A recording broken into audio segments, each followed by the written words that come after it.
Hey everyone. So I've had some requests for a general update, which is something I've been avoiding. I don't know. I think maybe it's been a year and a half, maybe two, since I just did a general update about my life and my family and what's been going on. Um, and there's been some good reasons for that. uh, but to not keep you in suspense, everything's fine. Tiff's fine. Zane's fine. I'm fine. We're all still together and happy family. But as happens in life, there are times when things can get really difficult, and that was the state of things a couple years ago. Let's just call it 2 years ago, because I'm not going to go look at my calendar and try to figure it out. So that was the state of things a couple years ago. Um, something had happened. Something happened in my life, and it was significant enough that it made me lose control of my life. And that's not something that happens to me very often. And I can't say that it's ever really happened in the magnitude that occurred a couple of years ago. I usually, my brain's very compartmentalized, and I work very hard to make sure that I'm always in control. I'm always paying attention. I'm always thinking about all the variables, and it's all in an effort to remain in control of my situation. um, because with some of the history that I have, there's a lot in here that one could lose control over, and so I try to be very mindful and thoughtful about every single aspect of my life. But anyway, something happened that affected me in such a way that I lost control of my life, and I I got close to just not.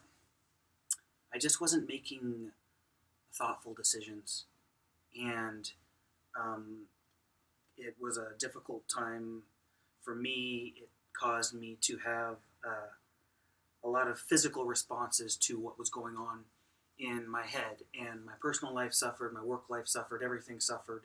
Mostly, I just suffered quietly by myself. But it was really hard and it was really bad. But I got out of that, and the troubles that part of mixed in the entire thing. Tiff and I were working through some issues that we were having, and that was all part of it. And so, right when we had managed to work through those problems, um, is when we lost the baby, which I spoke about in a different video. And so that just really added another layer to the entire situation. Um, and so basically, since all that happened, I've just spent a lot of time in reflection, and I've taken a lot of time off work and just done everything I can to make sure that I get control back when it comes to what goes on inside my head, because I've got a complicated head. I do. I'll admit it. There's a lot going on in there. Um, and, a lot, most people that have been through the things that I have, they're not keeping it together. So, I just want to be very careful that it never happens to me. So, anyway, I've got it back together. Everything's going great. Um, upon the lines of having another kid, since we lost the baby, Tiff and I have been trying to adopt instead, and that's really just been, it's been a fiasco. It's difficult because Zane really wants a sibling, and she talks about it almost every day. And she knows that we're trying to adopt, and so that makes it even more difficult. But the trickiness about adopting when you're trans is that, they request medical records, they request background checks, criminal records, everything like that. And so it's not an easy thing to hide that you're transgender when you're trying to adopt a child. And when you're trans, being able to adopt internationally is almost completely off the table. They'll, adopt out to pretty much anybody except transgender people. It's just believed to be too taboo to many cultures. So international adoption was off the table. And so I think I had mentioned in another video, we've been fostering kids from the system on and off. And we had to stop doing that because it was too difficult on Zane, because she wanted a, so I'm just trying to fix the focus a little bit, because she wanted a brother or a sister so badly. She was having a hard time separating when the foster kids would have to go back to their families. And so that ended up being too much emotional turmoil for her. So we've been involved in this adoption process through DHS, which is the foster care system here in Oregon, and it had not been going well. We had continually been not chosen for the children that we were trying to adopt. Other families had been chosen, and the thing is you don't get to know why your family's not being chosen. You just know that you're not chosen. And what Tiff and I bring to the table when it comes to being parents, it's not terrible. It's really quite good. And so it was becoming harder and harder for me to believe that the fact that I was transgender was not the reason we were not getting chosen.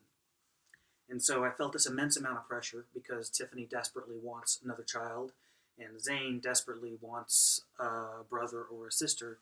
And I was feeling this huge amount of internal pressure, knowing that I'm the reason it's not happening. So I contacted our caseworker and told her that I would like for me being transgender to be taken out of our home study. And what a home study is, it's this big document that tells caseworkers about your family, who you are, what you've been through, what you have to offer a child as a family, so on and so forth. And my caseworker was insisting that since being transgender is part of my history, it has to be in there. Well, I didn't agree because I felt like, even though I live in Oregon and it's one of the best places to be trans, it's still not good. And I felt like most caseworkers, with how being transgender is still viewed as a whole, I did not believe that most caseworkers would be able to see past me being trans and see the whole picture of our family. I felt like the second they were seeing that I was trans, they would just take our file and put it over in this pile over here and not look at it again.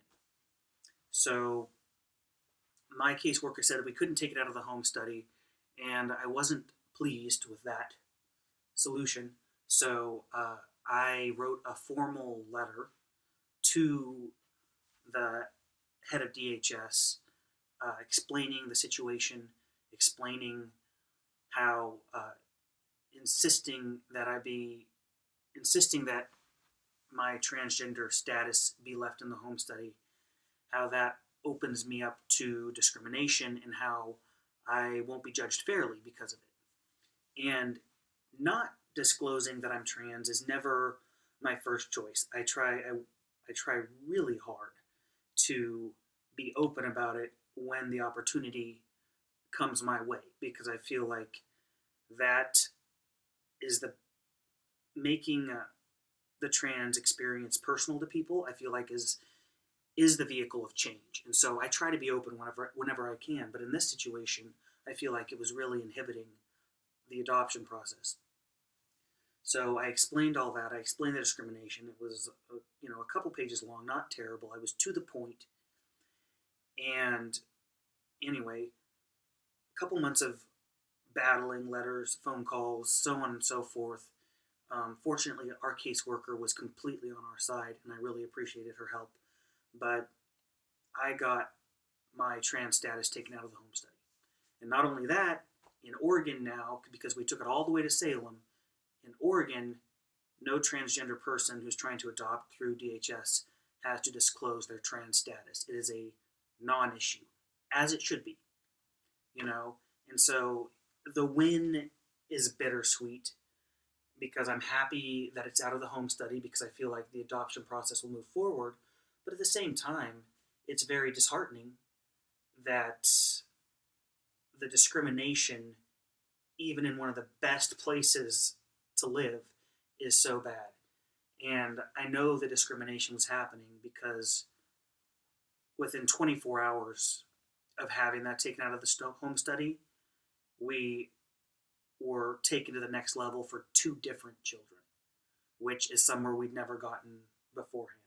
So anyway, that's the process we're still involved in now. You know, there's no telling if we'll, you know, be adopting soon or not, but at least there's movement forward. Other than that, you know, life has been incredibly busy. We went to Costa Rica for the month of February, and it seems like every 2 weeks since then we've been on a plane going somewhere, or I've been going somewhere, or they've been going somewhere.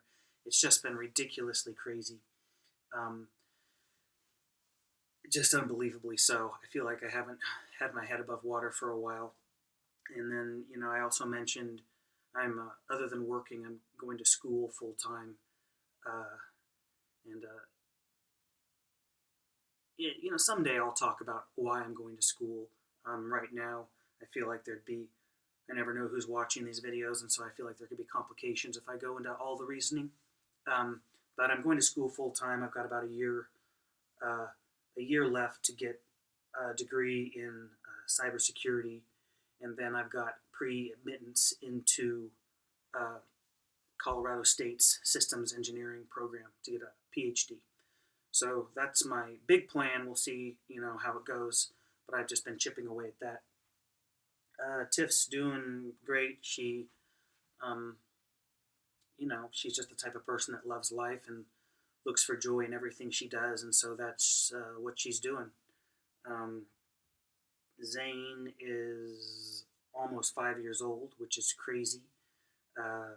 She's brilliant, tenacious, such a character. She has a crazy good sense of humor.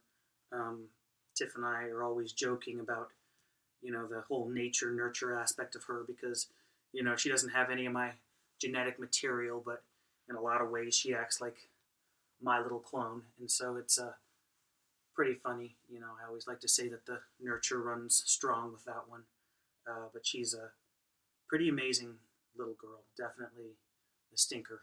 Looks exactly like Tiff, but gives me a run for my money when it comes to playing pranks on each other and tricking each other and such. So it's pretty good. Yeah, let's see. That's pretty much all I have for, I mean, a general update. I know that, you know, it's long. I know this is long, and it seems kind of dark in the beginning, and it's kind of vague. But you know, nobody has a picture perfect life. Everybody's life has difficulties, and sometimes they're really intense. You know, and when it comes to me, I'm a loner. You know, I don't have a lot of friends. I prefer to go through things, especially difficult things, by myself. You know, and so that's what I do. I go through them by myself, and then eventually, if someone really wants to know, I'll talk about it. But I don't know. I don't feel like I'm quite to the other side of this one. You know, it's I'll get there, but it's been a hard couple of years. Not terrible. There's been a lot of good in it, but it's been difficult. Yeah, so that's all I have to say about that. I've got a couple videos left in the series I've been doing about, you know, resolving conflict and emotional intelligence and such. So I'm not sure when I'll get to the next one of those. I just started a fresh semester in school, and I'm going full time and a half this semester, so this should be a good time. Anyway, hope everybody else is well, and if you have any general or specific questions that I'm not covering, you know, I'm happy to talk to you via message or comment. All right, everybody. Bye.